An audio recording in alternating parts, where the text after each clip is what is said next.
मैं उस डीएसपी साहब को व्यक्तिगत नहीं जानता हूं, लेकिन उनको ड्रिल का बड़ा शौक है। हाँ। हमने बहुत बार देखा है कि कभी बस में चढ़ के रील बनता है, कभी ट्रैफिक में रील बनता है, बहुत सारे। हमें लगता है उनका हम 2-3 दर्जन रील देखे हैं। तो हम ये जानना चाहते हैं, और बिल्कुल मैं लोकतंत्र के चौथे स्तंभ के माध्यम डीएसपी साहब से ही मेरा सवाल होगा कि सूर्या जब भाग रहे हैं तो आपने कहने रील बनाया इसमें, तो आपने कहने दुनिया को दिखाया इस रील को कि सूर्या भाग रहा है?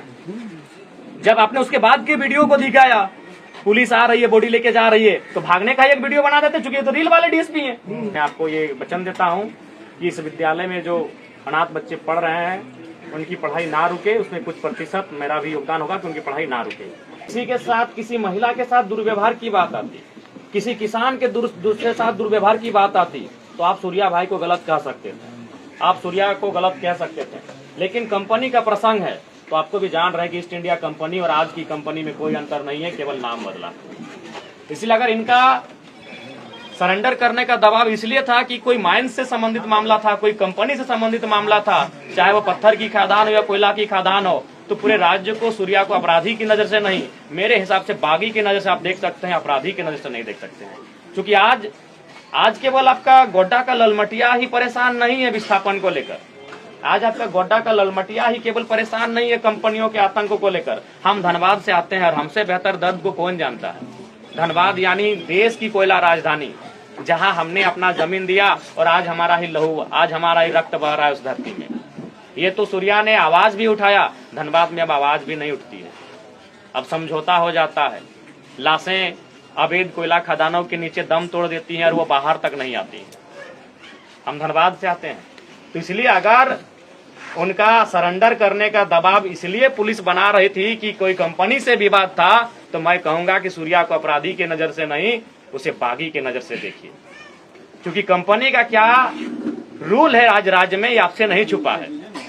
चाहे वो आपके संथाल परगना के पत्थर के खदान हो, चाहे हमारे धनबाद बोकारो के कोयला के खदान हो, या टाटा जमशेदपुर के उद्योग हो, हर एक जगह झारखंडियों का दमन हो रहा है, झारखंडियों का दोहन हो रहा है, झारखंडियों का शोषण हो रहा है, तो उसके खिलाफ हर कोई आवाज उठाएगा। आज एक सूर्य आया है, कल को न जाने कितने लोग आएंगे और ये कितनी गोलियां मारेंगे, ये तो भविष्य की बात है। हमें लगता है कि जिस दिन पूरे राज्य से आवाज उठी, इनकी गोलियां कम पड़ जाएंगी, इनकी गोलियां कम पड़ जाएंगी। और ये अस्मिता का सवाल है, ये इस राज्य की आदिवासी और यहाँ के मूलवासी की अस्मिता का सवाल है। ये राज्य आपका है। आज आप यहाँ मजदूरी की नौकरी के लिए तरस रहे हैं, आज आपके बच्चे सामान्य शिक्षा के लिए तरस रहे हैं, साधारण चिकित्सा के लिए आपके बच्चे तरस रहे हैं। आज क्या है आपके राज्य की स्थिति? आपके राज्य में क्या नहीं है? कोयला है, अभ्रक है, यूरेनियम है, क्रोमाइट है, ब्रोमाइट है, बॉक्साइट है, अनगिनत मिनरल्स हैं, और उन्हीं मिनरल्स पर इनकी नजर है। अंग्रेजों ने जाते जाते पूरी दुनिया को बता दिया था कि झारखंड के हिस्से में जर्मनी के तर्ज पर बहुत सारी मिनरल्स हैं। बाकी जो देश जहां मिनरल्स का खजाना है, उसी तर्ज पर यहाँ खजाना है। और आपको याद होगा, इस देश के पहले राष्ट्रपति, the first president of India, doctor Rajendra Prasad ji ने कहा था कि जरूरत है यहाँ के लोगों को जागने की, नहीं तो यहाँ के खनिज संपदा पर दूसरे राज्यों के लोग कब्जा कर लेंगे। और आज आपसे छुपा नहीं है, आप बता दीजिए, आज आप बता दीजिए इन खनिजों से कितने लोग आप कहाँ पहुंचे, इन खनिजों के पैसे से आप कितने लोग कहाँ पहुंचे, आप बता दीजिए। तो आज सूर्या की जो लड़ाई थी आप भी जानते हैं। हालांकि लोग अब कहने से डरेंगे क्योंकि पुलिस का मामला आया है, लेकिन हमें कहने से, बोलने से परहेज नहीं लगता है, ना ही डर लगता है, क्योंकि मैंने सारी चीजों का अध्ययन किया है। उनकी लड़ाई में जो दबाव था, वह माइंस, वह कंपनी थी, वह क्रेशर्स थे, वह पत्थर के खदान थे, वो कोयला के खदान थे, वो राजमहल, साहेबगंज और गोड्डा से गायब हो रहे पहाड़ हैं। तो हमें लगता है कि ये तो आने वाले दिनों में ऐसी आवाज तो हर एक जगह से निकलेगी। अभी आप जाके देखिए, विशेषकर आपका भी बड़का गांव एक हजारीबाग में क्षेत्र आता है, वहां लोग 100 नहीं 1000 दिनों से धरना में बैठे हैं। जो कोयला कंपनियां वहां काम कर रही है, जबरन जमीन लेना चाहती है, 2000-4000 रुपया डिसमिल जमीन का रेट है भाई, काहे देगा कोई। तो ये जो विषय जिसको लेकर आज आप सूर्या को देखें कि उनका इनकाउंटर तक किया कर दिया गया, यह विषय राज्य के हर एक क्षेत्र में है। लेकिन लोगों ने समझौता कर लिया है, लोगों ने कंप्रोमाइज कर लिया है कि जो हो रहा है होने दो, क्योंकि हम लड़ नहीं पा रहे हैं। लड़ इसलिए नहीं पा रहे हैं कि आपको भी मालूम है आज सत्ता जिनके पास है, पुलिस जिनके पास है, सरकारें जिनके पास है, वो इस राज्य को चला रहे हैं। ये नाम के मैं आपको बार बार कहूंगा, हेमंत बाबू लाख कहें कि आदिवासी का बेटा है, आदिवासी की सरकार है, लेकिन ईमानदारी से कहिए चला कौन रहा है? आज यहाँ भारी संख्या में मैं चुकी है, आप अनुभव करिए चला कौन रहा है इस राज्य बाहरी आदमी, बिहारी आदमी। नहीं, मैं यही आप नाम किसी का, मैं चूंकि किसी का नाम जब सामने नहीं आया है और उसका जब जांच पड़ताल नहीं हुआ है तो मैं नाम लिए बिना आज मान के चलिए हेमंत दादा का सीट है बरहेट है ना, वो तो रांची में रहते हैं, लेकिन चला कौन रहा है? आज संथाल परगना को चला कौन रहा है? आज राज्य को चला कौन रहा है? आज इस राज्य को कौन चला रहा है? संथाल परगना को कौन चला रहा है? बरहेट को कौन चला रहा है? ये आपसे भी नहीं छुपा है। इसलिए आज ये जो घटना घटी, जिसने सवाल खड़े किए हैं, ये यही घटना है कि सूर्या वह शख्स था जो कंपनियों के गेट के बाहर खड़ा होकर कहता था कि आप काम सेकंड कीजिए, पहले एजुकेशन और हेल्थ की बात कीजिए। वो जाके कंपनी वालों से कहता था कि आप पहले हमारे गांव में स्कूल खोलिए, आप पहले हमारे गांव में अस्पताल खोलिए, फिर आप कंपनी का काम करिए, हम मना नहीं कर रहे हैं। ये आप भी जानते हैं। आज राजमहल की पहाड़ियों का क्या हश्र हुआ, ये आप भी जानते हैं। आज गोड्डा के जंगलों का क्या हश्र हो रहा है, ये आप भी जानते हैं। आज कोयला खनन के नाम पर क्या हश्र हुआ, ये आप भी जानते हैं। तो इसलिए ये बहुत सवाल खड़ा करता है। उनके शरीर को आपने देखा, अगर गोली लगी थी तो शरीर जला कैसे, और जला ऐसे है, आपको भी मालूम है, आपने भी कभी देखा हो किसी को अगर आग झुलसता है, गरम खाना, गरम दूध, गरम तेल अगर बॉडी में गिरता है या फिर कोई करंट लगता है तो जैसा बॉडी छिल जाता है वैसा छिला हुआ कैसे? बिल्कुल सवाल होता है।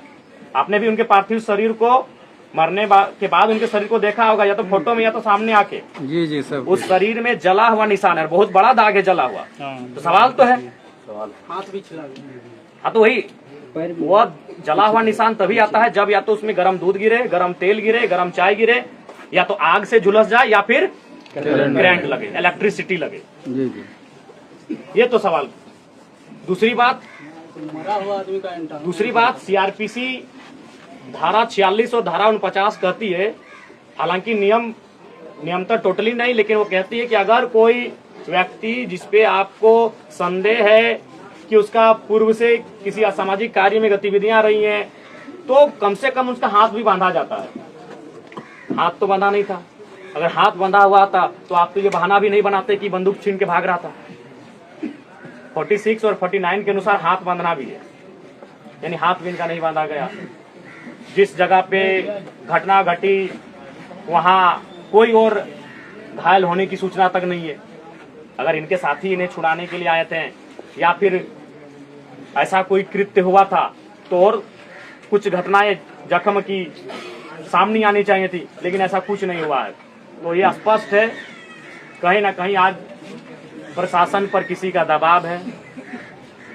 अब वो दबाव देने वाले कौन हैं ये मुझे नहीं मालूम है, वो जांच का विषय है। इसीलिए राज्य सीबीआई जांच की मांग करता है और हमें लगता है पूरा राज्य सूर्या हांसदा की इस इनकाउंटर पर सीबीआई जांच की मांग करता है। सीबीआई जांच हो, दूध का दूध पानी का पानी हो। अगर सीबीआई जांच से ये लगे कि हाँ सूर्या की असामाजिक गतिविधियों में सक्रियता थी तो परिवार भी अपने आप को सांत्वना दे लेंगे, क्योंकि हमने झारखंड के कई परिवारों को देखा है कि अगर उनके परिवार से कोई बेटा या बेटी अगर असामाजिक कार्यों में संलिप्त रहे हैं तो उन्होंने पार्थिव शरीर को लेने से बहुत बार मना कर दिया है।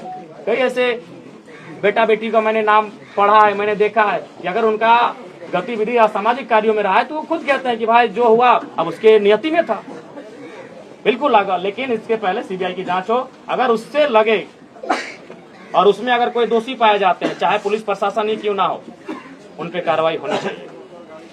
आज क्योंकि हमने भी वीडियो में देखा जो डीएसपी साहब थे वो शायद वही रील वाले डीएसपी साहब है ना, हम उनको व्यक्तिगत नहीं जानते। मैं उस डीएसपी साहब को व्यक्तिगत नहीं जानता हूं, लेकिन उनको ड्रिल का बड़ा शौक है। हमने बहुत बार देखा है कि कभी बस में चढ़ के रील बनता है, कभी ट्रैफिक में रील बनता है, बहुत सारे। हमें लगता है उनका हम 2-3 दर्जन रील देखे हैं। तो हम ये जानना चाहते हैं, और बिल्कुल मैं लोकतंत्र के चौथे स्तंभ के माध्यम डीएसपी साहब से ही मेरा सवाल होगा कि सूर्या जब भाग रहे हैं तो आपने कहने रील बनाया, इसमें तो आपको ज्यादा आपको न्यूज वगैरह नहीं बजाएंगे। मैं बार बार कर रहा हूँ, शोक कार्यक्रम है, लेकिन चूंकि भीड़ है इसीलिए मैं संबोधन कर रहा हूँ। तो आपने कहने दुनिया को दिखाया इस रील को कि सूर्या भाग रहा है। जब आपने उसके बाद की वीडियो को दिखाया, पुलिस आ रही है, बॉडी लेके जा रही है, तो भागने का एक वीडियो बना देते, चूंकि तो रील वाले डीएसपी हैं। आपने भी देखा है, मैं इनको नाम से नहीं जानता, मैंने देखा वीडियो में तो बोला रहे थे रील वाले डीएसपी साहब हैं। जो भी हमको नाम से, उनसे कोई हमारी शत्रुता भी नहीं है। जो भी आप भाई अपने पढ़ाई के दम पर आए हैं, उनका हम सम्मान करते हैं कि वो डीएसपी हैं। लेकिन सवाल है, मैं उनका सम्मान करता हूँ कि वो डीएसपी हैं, पढ़ लिख के वहां तक आए हैं। लेकिन सवाल ये है कि आप हर चीज का रील बनाते हो, रील इसमें भी दिखा देते कि सूर्या भाग रहा है। आप जो आरोप लगा रहे कि भाग रहा था, भागने पे ही ना इनकाउंटर होता है, तब भी आप दिखा देते। और दूसरा बात, अगर वो भाग रहा था तो गोली तो पीठ पे होनी चाहिए थी, पेट पे कैसे है? इनको लगा कि ये पढ़े लिखे वही लोग हैं, वही लोग जेपीएससी यूपीएससी बैठते हैं, बाकी लोग तो यहाँ आदिवासी लोग वो कहा है, इन लोग को लगता है। अगर वो भाग रहा था तो गोली पीठ पे होना चाहिए था, पेट पे नहीं होना चाहिए था। तो बिल्कुल मैं डीएसपी महोदय से सवाल करूंगा, और बिल्कुल ये सीबीआई जांच का प्रश्न बनता है कि गोली पेट पे कैसे लगा। दूसरा बात, जला कैसे, और जला उस तर्ज पे है जैसे, मैं फिर रिपीट करूंगा कि इलेक्ट्रिसिटी वायर से टच होने से जलते हैं, गर्म दूध के जलने गिरने से जलते हैं, गर्म तेल के, गर्म चाय के, कोई भी गर्म खाना अगर बॉडी पे गिरता है और जैसा शरीर जलता है वैसा बॉडी जला है। सीबीआई जांच हो, सीबीआई जांच हो। तो बिल्कुल ये लोकतांत्रिक भारत है। लोकतांत्रिक भारत में कोई अगर अपराध भी करता है तो उसे अपने वकील के साथ बहस करने का अधिकार है। ये लोकतांत्रिक भारत है। आप किसी पे सीधा कोई ठप्पा नहीं दे सकते हैं। कोई कितना भी बड़ा पेशेवर अपराधी क्यों नहीं होता है, लोकतंत्र उसे भी अपना पक्ष रखने की, अपने बात रखने की, अपना वकील रखने की आजादी देता है। तो सूर्या तो अनाथ बच्चों का विद्यालय संचालन करने वाला व्यक्ति था। सूर्या तो यहाँ के लोगों के लिए आवाज उठाने वाला व्यक्ति था। और एक सवाल मैंने बार बार कहा है, अब कुछ देर के लिए हम मान भी लें कि सूर्या का संबंध किसी असामाजिक तत्व से था, तो सवाल ये भी है, क्योंकि हम ये मानते हैं कि अगर कोई चोर के साथ रहता है तो उसे चोर कहते हैं। यदि कोई किसी को आत्महत्या करने के लिए उस्काता है तो जो उस्काता है वो भी दोषी होता है। यदि कोई, तो यहाँ किन कारणों से सूर्या असामाजिक गतिविधियों में गया, जिन लोग इन कारण में हैं, क्या उन पे आप कानूनी शिकंजा कसेंगे? क्या आप उन पत्थर खदानों के मालिक, वो कोयला खदानों के मालिक जो अवैध रूप से यहाँ खनन का काम कर रहे हैं, क्या पुलिस अपना दंडात्मक कार्रवाई उन पर करने का हौसला रखती है, उन पे करने का हिम्मत रखती है? हम ये न जानते भाई कि कोई अगर किसी को आत्महत्या के लिए उस्काए तो जो उस्काता है वो भी गुनहगार होता है। तो सूर्या अगर असामाजिक गतिविधियों में आया तो जिन लोगों के कारण आया, जिन लोगों के अन्याय के कारण आया, जिन लोगों के अत्याचार के कारण आया, क्या ये पुलिस प्रशासन, उनमें हिम्मत है, उनमें सामर्थ्य है कि उनके खिलाफ कोई कार्रवाई करे? उनके खिलाफ भी तो कार्रवाई होनी चाहिए। अगर एक आदिवासी राज्य में एक आदिवासी व्यक्ति मुख्य धारा से विपरीत हो रहा है, मुख्य धारा से विपरीत होकर किसी असामाजिक गतिविधियों की ओर आकर्षित हो रहा है, तो जिनके कारण हो रहा है उनपे एफआईआर कब कर रहे हैं, उनपे कानूनी शिकंजा कब कस रहे हैं, उनपे आप अपना दंडात्मक कार्रवाई कब कर रहे हैं? ये बहुत बड़ा सवाल है। आज असल में ये है कि आप अगर समझौता कर लें तो आप दुनिया में जी सकते हैं, चल सकते हैं। आप अगर विपरीत जाकर आवाज उठाते हैं तो आपका हश्र क्या होगा ये आपसे छुपा नहीं है। आज कई पहाड़ नहीं है तो जिनके कारण नहीं है, क्या उनपे कोई कानूनी कार्रवाई होगी? आज कई चीजें ऐसी हैं जिन पर क्रॉनिक कैपिटलिस्ट ने कब्जा कर लिया है। मैं फिर बार कह रहा हूं कि मैं कैपिटलिस्ट के खिलाफ नहीं, मैं क्रॉनिक कैपिटलिस्ट के खिलाफ हूं। क्रॉनिक कैपिटलिस्ट उसको कहते हैं जिनमें आईएएस, आईपीएस और मिनिस्टर के संरक्षण से, जिसमें बड़े बड़े लोगों के संरक्षण से लोग एक असमानता की खाई को उत्पन्न करते हैं। आज अगर संथाल परगना जैसी सामाजिक न्याय की धरती में, झारखंड जैसे सामाजिक न्याय की धरती में अगर क्रॉनिक कैपिटलिस्ट लोग हावी होंगे तो ये बहुत ही शर्मसार का विषय है। सर, सूर्या हत्या को लेकर ये विधानसभा में सवाल उठाएंगे सर? देखिए, विधानसभा का सत्र अभी संदेह में है। इस बार का सत्र आपको भी मालूम है, गुरुजी के निधन के बाद सस्पेंड हुआ था, फिर माननीय मंत्री जी भी अब हमारे बीच नहीं रहे, तो विधानसभा का सत्र सस्पेंस में है। होगा कितने दिनों का होगा, अवसर मिलेगा कि नहीं मिलेगा, लेकिन अगर चला तो मौखिक रूप से या लिखित रूप से जरूर इस बात की मांग करेंगे। अगर चला तो अब आगे भी तो सर इसका मौका मिल सकता है। नहीं, आगे मिलेगा, फिर 2 महीना लग जाएगा। आगे आपका दिसंबर के महीने में शीतकालीन सत्र में आपको मौका मिलेगा। अगर इस बार ही ढंग से सत्र चला तो या तो मौखिक या तो लिखित जरूर इस बात की मांग की जाएगी। तो आपसे हम यही आग्रह करेंगे, आप लोग भी आने वाला दिन संथाल परगना की धरती में जिस प्रकार से परिदृश्य को आप बदलते हुए देख रहे हैं, पहले लगता था कि माफियाओं का गढ़ धनबाद बोकारो है, माफिया धनबाद बोकारो में पनपते हैं, लेकिन अब समय के साथ संथाल परगना के जंगलों और पहाड़ों में भी माफियाओं का आगमन हो चुका है। तो हमें लगता है आज आप सभी को एकजुट रहने की आवश्यकता है। आज आपको एकजुट होकर आपको संघर्ष करने की आवश्यकता है। और हालांकि एक बात याद रखिएगा, सूर्या की मृत्यु के बाद ऐसा नहीं है कि जो लोग आंदोलन करते हैं, जो लोग गरीबों के अधिकार की आवाज उठाते हैं, वो आवाज दबेगी, बल्कि लोग फिर से आवाज को अपनी ओर बुलंद करेंगे, मुझे पूर्ण विश्वास है।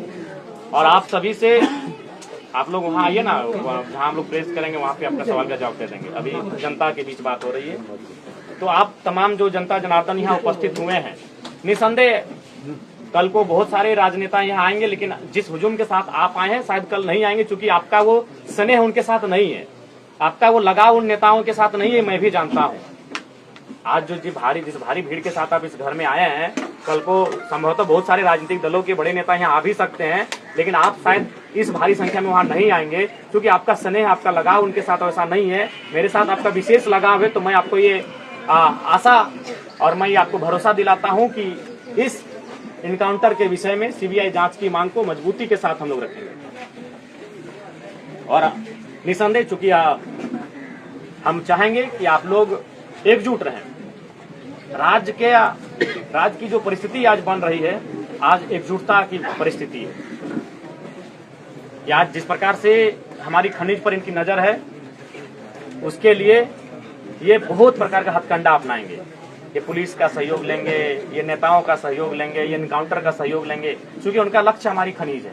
उनका लक्ष्य हम अगर पहाड़ जाते हैं तो हम जड़ी बूटी के लिए जाते हैं, वो पहाड़ पत्थरों के लिए जाते हैं।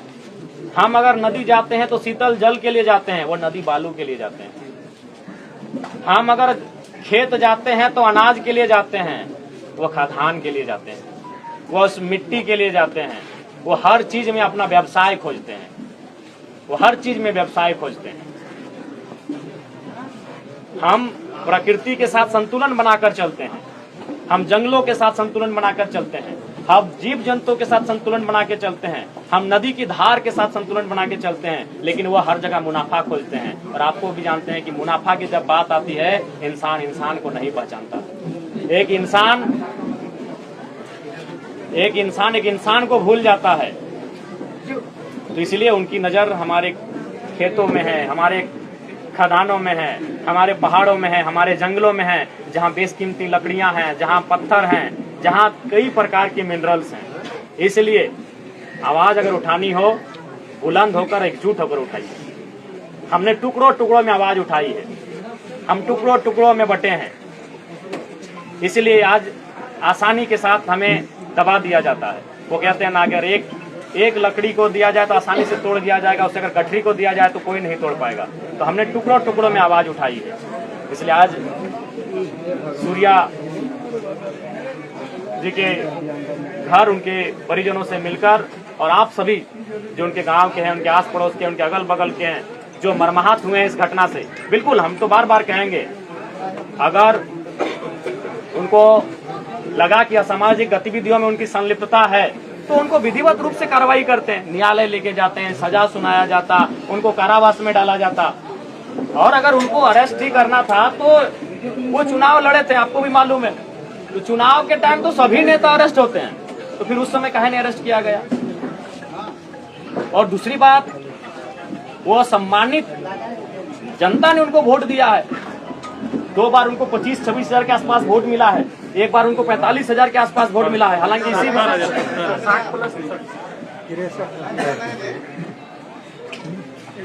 यानी हमें तो लग रहा है कि अगर आज लोबिंदा अगर बीजेपी शिफ्ट नहीं करते तो हमें लगता है सूर्या भाई इस बार विधायक बन के चले जाते आराम से। तो वो एक जनप्रतिनिधि हैं, और उसका अगर आप इनकाउंटर करेंगे तो भाई ये तो बड़ा सवाल क्यों नहीं करेगा? एक जनप्रतिनिधि थे, वो 4-5 बार चुनाव लड़ चुके थे, सम्मानित वोट ला चुके थे, 30,000, 40,000, 60,000 वोट लेकर आ रहे थे। तो इसलिए हर कोई सवाल करेगा, हर कोई सवाल करेगा। अगर वह असामाजिक गतिविधियों में संलिप्त थे तो फिर चुनाव लड़ने से प्रतिबंध आपने क्यों नहीं किया? जब वो चुनाव का नॉमिनेशन भरने जाते थे तो क्यों नहीं उनको आपने डिटेन किया, अरेस्ट किया? भाई आप उनको चुनाव भी लड़ने दे रहे हैं, वो सम्मानजनक वोट भी लेकर आ रहा है, और आप फिर उनका सरेंडर करने का दबाव बनाते हैं और आप जाके उसको गोपनीय तरीके से इनकाउंटर कर देते हैं। तो सवाल तो बनता है, इस सवाल का जवाब पुलिस प्रशासन को देना होगा और इसके लिए पूरे राज्य को आवश्यकता है सीबीआई जांच की मांग को बुलंद करे। और मैं भी एक विधायक होने के नाते इस बात को लेकर आपको आश्वस्त करता हूं, सीबीआई जांच की मांग को पुरजोर तरीके से मैं रखूंगा, पुरजोर तरीके से उठाऊंगा, इसकी जांच होनी चाहिए। प्रशासन की नजरिया को किस तरह से देखते हैं सर? देखिए, प्रशासन, मैं बार बार कहता हूं, मैं प्रशासन जैसा मैंने अध्ययन किया, प्रशासन हेल्पलेस चीज है। मैं कभी प्रशासन पर तो अब मुझे तरस आता है कि काहे वो शपथ लेते हैं, काहे वो दम भरते हैं IAS IPS का। क्योंकि आज के टाइम में भी अगर युवाओं का अगर नौकरी की बात करें, क्रिकेट और हीरो लोग को हटा दे तो IAS IPS को आज भी वो मॉडल मानते हैं। लेकिन आज परिस्थिति क्या है, वो किसी के इशारे पे चलते हैं, चाहे वो कोई पूंजीपति हो, चाहे वो कोई नेता हो, चाहे कोई मंत्री हो, कोई या फिर कोई रसूखदार व्यक्ति हो। ये किसी के दबाव में है, यही जांच का विषय है, किसके दबाव में है। बिल्कुल प्रशासन पूरी तरह से दबाव में है और ये किसके दबाव में, यही जांच का विषय है। क्योंकि आप इस प्रकार से एक आदिवासियत की आवाज को, शोषित वंचितों की आवाज को अगर धराशायी कर देंगे तो बहुत ही दुर्भाग्य का विषय है। राज्य की जनता चुप नहीं रहेगी, राज्य के आवाम चुप नहीं रहेंगे, वो सवाल करेंगे और बिल्कुल एक साथ गोलबंद होकर सीबीआई जांच की मांग करेंगे। और आने वाले दिनों में बिल्कुल वो कटघरे में होंगे और उनको सवाल का अपना जवाब भी देना होगा कि किन परिस्थितियों में आपने ये कृत्य को अंजाम दिया है। तो आप सभी से आग्रह है कि आप लोग एकजुटता के साथ रहें। देखिए, अब तो लोबिन दादा का भी बयान हम सुन रहे थे भाई, वो भी कह रहे कि हमको डर लगता है कि हम भी कई बार अवैध पत्थर खदानों, माइंस इत्यादि पर आवाज उठाए हैं, तो सोच सकते हैं संथाल परगना की स्थिति क्या है। लोबिन हेम्ब्रम जैसा शख्स जो कई बार विधायक रहे, आधा दर्जन के आसपास, अगर वो शख्स भय महसूस कर रहा है तो आम नौजवान कैसा महसूस करेगा? तब तो आम व्यक्ति, एक गांव किसान का जमीन, खेत खलिहान तो कोई ऐसे छीन के ले लेगा। एक ऐसा व्यक्ति जो गुरुजी के कालखंड से नेता बना है, और अगर वह व्यक्ति डर महसूस कर रहा है आज माफियाओं के आतंक में के साये में, तो सरकार को और पुलिस प्रशासन को बिल्कुल माफियाओं पर नकेल कसने की आवश्यकता है। आप माफियाओं से दोस्ती और जो लोग आवाज उठा रहे हैं उनकी आवाज को बुलंद करने के लिए गोली चलाएंगे, ये बिल्कुल गलत बात है, ये बिल्कुल गलत बात है। झारखंड में लग रहा है सर प्रशासन की सुरक्षित नहीं है। साहेबगंज आप सुन रहे थे कि रूपा तिर्की का थाना प्रभारी का ही, हाँ, बहुत दिन पहले एक मैटर आया था। नहीं, मैं तो बार-बार, इसलिए मैं बार-बार कह रहा हूँ कि उनके परिवार से मैंने रोते बिखरते हुए अधिकारियों से भी, मतलब अभी भी उनकी वीडियो चल रही सर, अधिकारियों से न्याय मांगा था। जब एक थाना प्रभारी को जो रूपा तिर्की का न्याय नहीं मिल पाया तो आम लोगों को क्या न्याय मिलेगा? बिल्कुल, ये तो बहुत ही हम ऐसे साये में जी रहे हैं। इस पर इस बार का विधानसभा में निसंदेह ये जो व्यवस्थाएं हैं, व्यवस्थाओं में जिस प्रकार से ढील और कोताही है, इसको लेकर आवाज मुखर होगी। मुझे लगता है बाकी विधायकों का, बाकी जनप्रतिनिधियों का सहयोग मिलेगा और आप सभी से आग्रह होगी कि आप लोग उनके रोती बिखरती रह गए, लेकिन उनको कहाँ न्याय मिल पाया सर? वैसे थाना प्रभारी जो पुलिस बिल्कुल ऐसे में बिल्कुल सुरक्षित नहीं था आम पब्लिक। और अभी एक आदिवासी राज्य में एक आदिवासी बहन को न्याय नहीं मिल पाया, ये शर्म का बात है, बड़े ही शर्म की बात है। बिल्कुल इसको हम लोग आज शायद ये 2-3 साल पहले घटना है, ज्यादा हम भी सुने थे किसी प्लेटफॉर्म में, इस चीज को हम भी सुने हैं चैनल के माध्यम से। तो उसी चैनल के माध्यम से सर 11 तारीख को पंकज मिश्रा, उसमें भी नाम लिया गया था, इसमें भी नाम लिया जा रहा है कि पंकज मिश्रा ऐसी घटना को किया गया। क्या प्रशासन ने पंकज मिश्रा का सरकार को सबसे पहला बात तो जनता को विश्वास दिलाई कि लोकतांत्रिक देश है, ये लोकतांत्रिक देश है, सरकार को जनता को विश्वास दिलाना चाहिए और बिल्कुल सीबीआई की जांच हो और दूध का दूध और पानी का पानी हो। कौन क्या है, किसका संलिप्तता है, किसने क्या किया, सारी चीजें जनता के बीच आनी चाहिए। और मैं बिल्कुल इस बात को लेकर मुखरता के साथ अपनी आवाज को रखूंगा। और साथ ही अभी हम लोग जैसा सुन रहे हैं कि यहाँ 200-300 बच्चे, शायद अनाथ बच्चे पढ़ते थे, तो मैं आप सभी से आग्रह करूंगा कि जो लोग सक्षम है, क्योंकि हम जान रहे हैं कि झारखंड में अभी सक्षम लोग कहाँ रहे, सक्षम जिससे होना होता है, कोयला पत्थर बालू तो यूपी बिहार के लोग, इधर बंगाल के लोग रास्ते से ले जा रहे हैं, झारखंड के लोग तो मैंने मजदूरी गैसा बेलचा का काम कर रहे हैं, सक्षम तो बहुत कम लोग होंगे। झारखंड के लोग तो साइकिल चला के ले जाते हैं सर, जो पैदल जो लोग सक्षम है उनसे मेरा आग्रह होगा कि सूर्या जी ने जिस स्कूल को छोड़ा है, जहां 200-250 की संख्या में अनाथ बच्चे पढ़ते हैं, वो बंद न होने पाए। मैं भी अपनी क्षमता के अनुसार ये आपको आश्वस्त करता हूं कि मेरा भी उन बच्चों की पढ़ाई बंद ना हो, उससे मैं भी कंट्रीब्यूट करूंगा। जो फिर पुनः कहेंगे ताली वगैरह किसी भी कार्य के लिए नहीं आप बजाएंगे। क्योंकि मैंने भी अपने विधानसभा में 75% अपना सैलरी डोनेट करने का बात कहा है, तो अब हमारे पास भी उतना रहा नहीं, लेकिन उसके बावजूद भी मैं ताकि बहुत सारे व्यवस्थाएं हैं, बहुत सारे सही लोग भी दुनिया में हैं, या फिर जहां तक भी होगा मैं निसंदेह ये मेरा प्रयास रहेगा। या मैं आपको ये वचन देता हूं कि इस विद्यालय में जो अनाथ बच्चे पढ़ रहे हैं उनकी पढ़ाई ना रुके, उसमें कुछ प्रतिशत मेरा भी योगदान होगा कि उनकी पढ़ाई ना रुके। मैं ये प्रयास करूंगा। तो पुनः आप सभी को हूल विद्रोह की धरती में हूल जोहार करते हैं, और साथ ही आप सभी से आग्रह करते हैं कि एकजुट रहिएगा। आने वाले दिनों में संथाल परगना में धनबाद बोकारो के तट पर माफियाओं का दौर दिखेगा आपको, क्योंकि उधर कोयला खत्म हो रहा है, इधर पहाड़ और पत्थर उनको दिख रहा है, उनका दौर बढ़ेगा। और आपको भी मालूम है केवल नाम बदला है, ब्रिटिश ईस्ट इंडिया कंपनी से अब कंपनी का नाम कुछ और हो गया है। चाहे BCCL रहे, CCL रहे, NTPC रहे, नाम लेने में हमको कभी डर नहीं लगता है। बस कंपनी का नाम बदला है, तरीका उससे भी बुरा है। तो सर आम पब्लिक उनकी आवाज उठाएंगे तो उनके पास प्रशासन आम व्यक्ति को प्लानिंग से उठाना होगा और एकजुट होकर उठाना होगा और संख्या बल के साथ उठाना होगा। लोकतांत्रिक देश में संख्या बल मायने होती है। आप अगर आवाज उठाएंगे तो संख्या बल से उठाएंगे, प्री प्लानिंग के साथ उठाएंगे, ऐसे नहीं। और कभी कभी कहते हैं कि 2 कदम अगर पीछे आना चाहिए 2 कदम पीछे आइए, प्लानिंग करिए, फिर झपटा मारिए। 2 कदम पीछे आने की जरूरत पड़े आ जाइए, झुकने की जरूरत पड़े झुक जाइए, रुकने की जरूरत पड़े रुक जाइए, लेकिन अगली बार पूरी ऊर्जा के साथ उस काम को करिए। तो इसलिए मेरा संथाल परगना विशेषकर जो वो क्षेत्र जो आने वाले दिन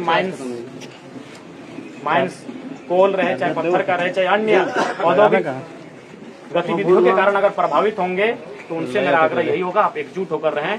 और सूर्या की आवाज अगर आपको लगता है, फिर मैं कहूंगा मेरा संबंध धनबाद से, आपका संबंध गोड्डा से है।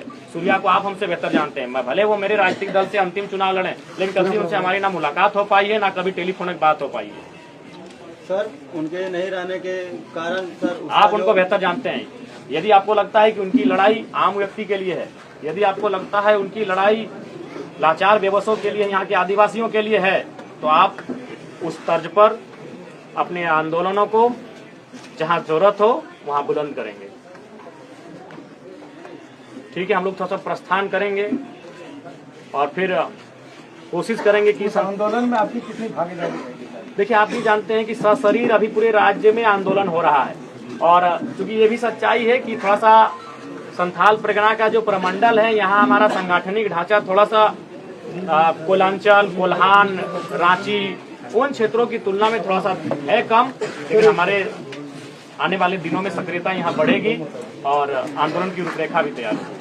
अभी सर सूर्या हरदा की जो क्षति हुई थी, तो फिर ये जो आंदोलन करके जो आगे बढ़ने का काम करता था, लेकिन पूरी आम लोगों को इतनी दम नहीं है कि वो आगे बढ़ के इस संगठन को नहीं दम भरेगा। परिस्थितियाँ गांधी नहीं थे, गांधी एक बैरिस्टर थे, अंग्रेज साउथ अफ्रीका में उनको ट्रेन से बाहर फेंक दिया गया था, परिस्थितियों ने गांधी बनाया। भगत सिंह एक नन्हे बच्चे थे, जलियांवाला बाग को कांड को अपनी आंखों के सामने होते हुए देखा तो उनको भगत सिंह बनाया, शहीद आजम बनाया। कोई वैसा नहीं होता है, परिस्थितियां उनको ऐसा बनाती हैं।